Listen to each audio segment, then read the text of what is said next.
ஒரு இரவு living room மிகவும் அமைதியாக இருந்தது. ஆனால் கடிகாரம் டக் டக் என்று 12 மணி அடித்ததும் ஒரு அதிசயம் நடந்தது. அந்த லிவிங் ரூமில் உள்ள எல்லா பொருட்களும் உயிர் பெற்று எழுந்தன. சோஃபா திடீரென எழுந்து ஒரு சிவப்பு கேப் அணிந்து, நான் சூப்பர் சோஃபா, யாராவது விழுந்தால் உடனே காப்பாற்றுவேன் என்று சொன்னது.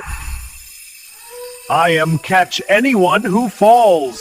ரிமோட் ஒளிர்ந்து, நான் பவர் ரிமோட், என் பொத்தான்களை அழுத்தினால் எந்த சத்தத்தையும் நிறுத்த முடியும் என்றது. Stop any noise with just one. ஜாலியான கம்பளி கார்பெட் ஒரு கார் வடிவில் மாறி, நான் கார்பெட் கார், வேகமாக ஓடி யாரையும் மீட்டுவேன் என்றது. I am carpet car. I can zoom anywhere to save the day. Fan வேகமாக சுழன்று, நான் ஐரோஃபேன், என் காற்றால் தீமை தோற்கடிக்கப்படும் என்றது. I am aerofan. My winds will blow away any trouble. நான் லைட் ஹீரோ, ஒன்னு இருளை ஒளியால் கரைக்கும் என்று கூறியது.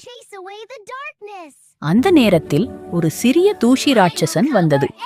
ஹா, நான் எல்லா பொருட்களையும் தூசியில் மூழ்க வைக்கிறேன் என்று கத்தியது.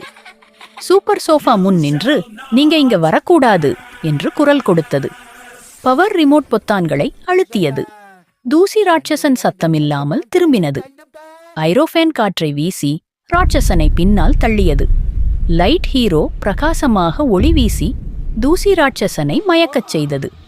கார்பெட் கார் வேகமாக ஓடி அந்த ராட்சசனை வெளியே தள்ளியது. லிவிங் ரூம் மீண்டும் பாதுகாப்பாகியது.